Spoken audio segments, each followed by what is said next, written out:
തെരഞ്ഞെടുപ്പ് തോൽവിക്ക് പിന്നാലെ 3 വർഷത്തെ പ്രോഗ്രസ് കാർഡ് അവതരിപ്പിക്കാൻ ഒരുങ്ങുകയാണ് സംസ്ഥാന സർക്കാർ. ഭരണവിരുദ്ധ വികാരം മറികടക്കുക എന്ന ലക്ഷ്യവുമായാണ് ഇടതുമുന്നണി സർക്കാർ പ്രോഗ്രസ് കാർഡ് അവതരിപ്പിക്കുന്നത്. ക്ഷേമ പെൻഷൻ മുടക്കവും ഭരണത്തിലെ പാളിച്ചകളും ജനദ്രോഹ നയങ്ങളും വലിയ പ്രതിഷേധത്തിന് വഴിവെക്കുമ്പോഴാണ് സർക്കാർ പ്രോഗ്രസ് റിപ്പോർട്ട് അവതരിപ്പിച്ച് തടിയൂരാൻ ഒരുങ്ങുന്നത്. ശാലിനി, ഈ പ്രോഗ്രസ് റിപ്പോർട്ട് അവതരിപ്പിക്കുന്നതിലൂടെ കൃത്യമായി പാളിച്ചകൾ എവിടെയാണ് എന്ന് കണ്ടെത്താൻ CPM-ന് സാധിക്കുമോ? കാരണം 2 ടേമിൽ CPM ഭരിച്ചു. CPM രണ്ടാം ഊഴത്തിലും കയറുമ്പോൾ എല്ലാവരും പറഞ്ഞിരുന്നത് ഇത് CPM-ന്റെ വിജയമല്ല, കോൺഗ്രസിന്റെ പരാജയമാണെന്ന് പോലും ട്രോളുകൾ വന്നൊരു സാഹചര്യത്തിൽ പോലും അത് മനസ്സിലാക്കാതെ, ജനങ്ങളുടെ മനസ്സ് മനസ്സിലാക്കാതെ മുന്നോട്ട് പോയതിൻ്റെ ഭാഗമായിട്ട് മാത്രമല്ലേ ഈ തിരഞ്ഞെടുപ്പിൽ ഇത്രയും വലിയൊരു തിരിച്ചടി CPM-ന് ഉണ്ടായിരിക്കുന്നത്?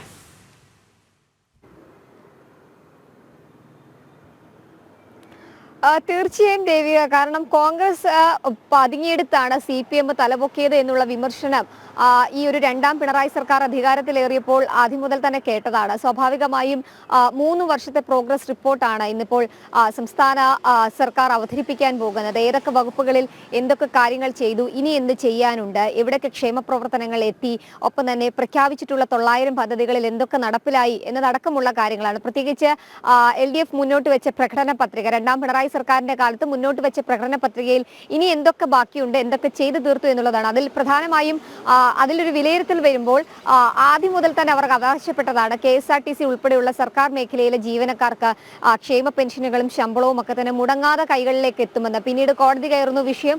അതിന് പിന്നാലെ 5-ാം തീയതിയോട് കൂടി എല്ലാവർക്കും ശമ്പളം 5-ാം തീയതിക്കകം കൈകളിൽ എത്തിക്കുമെന്നുള്ള സർക്കാരിന്റെ പ്രഖ്യാപനം, ഇതൊന്നും തന്നെ നടപ്പായില്ല എന്നുള്ളതാണ് ഈ പ്രോഗ്രസ് റിപ്പോർട്ട് അവതരിപ്പിക്കുന്ന ഈ ദിവസവും നമ്മൾ ചർച്ച ചെയ്യപ്പെടേണ്ടത്. ക്ഷേമ പ്രവർത്തനങ്ങളും ക്ഷേമ പദ്ധതികളും ഒക്കെ തന്നെ പാതി വഴിയിൽ മുടങ്ങുന്ന സാഹചര്യം, സംസ്ഥാന സർക്കാരിനെതിരായ ഒരു ഭരണവിരുദ്ധ വികാരം നിലനിൽക്കുന്ന ഒരു പശ്ചാത്തലം, തൊട്ടു പിന്നാലെയാണ് ലോക്സഭാ തെരഞ്ഞെടുപ്പിലേറ്റ കനത്ത തിരിച്ചടി. ഇതിന് പിന്നാലെയാണ് ഇപ്പോൾ പ്രോഗ്രസ് റിപ്പോർട്ട് കൂടി അവതരിപ്പിക്കാൻ സർക്കാർ ഒരുങ്ങുന്നത് എന്നുള്ളതാണ്. എന്തായാലും അവകാശവാദങ്ങൾ ഉന്നയിച്ചുകൊണ്ട് തന്നെയായിരിക്കും ആ പ്രോഗ്രസ് റിപ്പോർട്ട് ഉള്ളത് എന്നുള്ളതിൽ സംശയമില്ല. പ്രത്യേകിച്ച് മുഖ്യമന്ത്രി അടക്കമുള്ളവർ രണ്ടാം പിണറായി സർക്കാരിന്റെ കാലത്ത് അധികാരം വെക്കുമ്പോൾ ആദ്യം മുതൽ അവകാശപ്പെട്ടൊരു സംഭവമാണ്. ഓരോ ഫയലുകളും ഓരോ ജീവിതങ്ങളാണ്. അതുകൊണ്ട് ഫയൽ കെട്ടിക്കിടക്കൽ നടപടി ഇനി സെക്രട്ടേറിയറ്റ് അടക്കമുള്ള ഒരു സ്ഥാപനങ്ങളിലും, സർക്കാർ സ്ഥാപനങ്ങളിലും ഭരണ സംവിധാനത്തിലും ഉണ്ടാകരുത് എന്നുള്ളത്. പക്ഷേ ആഭ്യന്തര വകുപ്പിലടക്കം കെട്ടിക്കിടക്കുന്നത് ലക്ഷങ്ങളോളം ഫയലുകളാണ് എന്നുള്ളതാണ് ശ്രദ്ധേയമായിട്ടുള്ള കാര്യം. അങ്ങനെ പ്രഖ്യാപിക്കപ്പെട്ട ഒരു പദ്ധതികളും പൂർത്തീകരിക്കാനോ അല്ലെങ്കിൽ കൃത്യമായി നടപ്പാക്കാൻ കഴിയാത്തൊരു സാഹചര്യത്തിലാണ് ഈ പ്രോഗ്രസ് റിപ്പോർട്ട് അവതരിപ്പിക്കുന്നത്. പക്ഷേ എന്തായാലും സർക്കാരിന്റെ ന്യായീകരണങ്ങളും എല്ലാ പരിപാടികളും വിജയമായ എന്നുള്ള പ്രതികരണങ്ങളുമായിരിക്കും ഈ പ്രോഗ്രസ് റിപ്പോർട്ടിൽ ഉണ്ടാകുക എന്നുള്ളതാണ് നമ്മൾ മനസ്സിലാക്കേണ്ടത്. ഇന്ന് വൈകിട്ട് 4 മണിയോട് കൂടിയാണ് സെക്രട്ടേറിയറ്റ് സമുച്ചയത്തിൽ ഔദ്യോഗികമായി പരിപാടി സംഘടിപ്പിക്കുന്നത്. Chief secretary V. വേണുവിന് പ്രോഗ്രസ് റിപ്പോർട്ട് സമർപ്പിച്ചുകൊണ്ടാണ് ഔദ്യോഗികമായി പ്രോഗ്രസ് കാർഡ് പുറത്തിറക്കാനുള്ള സർക്കാർ നടപടികൾ. ഒപ്പം തന്നെ നിയമമന്ത്രി പി രാജീവ് ഉൾപ്പെടെ ഉള്ളവരും ഈ ഒരു ചടങ്ങിൽ ഭാഗമാകുന്നുണ്ട്. എന്തായാലും സർക്കാരിനെതിരെ കടുത്ത രീതിയിലുള്ള വിമർശനങ്ങൾ, ക്ഷേമ പെൻഷനുകൾ മാസങ്ങളായി മുടങ്ങിക്കിടക്കുന്ന പശ്ചാത്തലം, KSRTC ഉൾപ്പെടെ ക്ഷേമ പെൻഷനുകളും മാസശമ്പളവും മുടങ്ങുന്ന പശ്ചാത്തലം, സെക്രട്ടേറിയറ്റ് ജീവനക്കാർക്ക് ഉൾപ്പെടെ ഒരുപക്ഷെ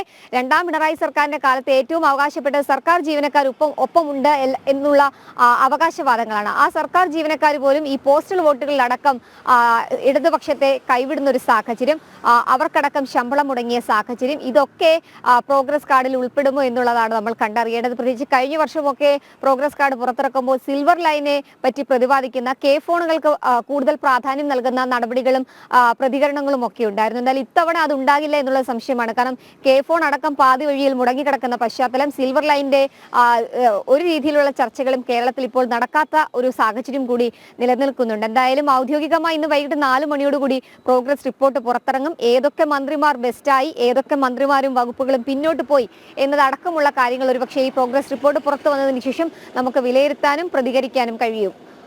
ദേവിക.